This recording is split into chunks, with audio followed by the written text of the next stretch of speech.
বন্ধুরা, আপনারা যে গাছটিকে দেখছেন এটি মনি গার্ডেনের ছাদের গাছ নয়।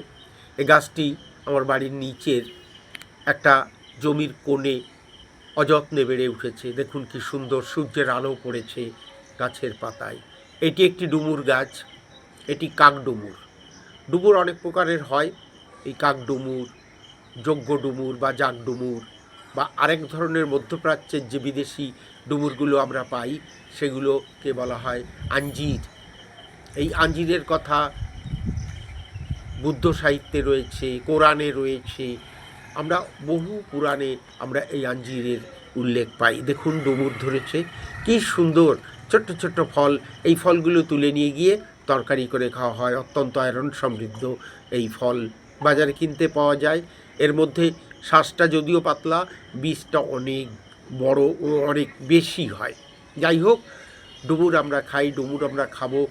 পথে ঘাটেই পাওয়া যায়, বাড়িতে লাগাতে পারলে লাগাতেও পারেন। এটা হাইব্রিড ডুমুর এখন নার্সারিতে কিনতে পাওয়া যায়।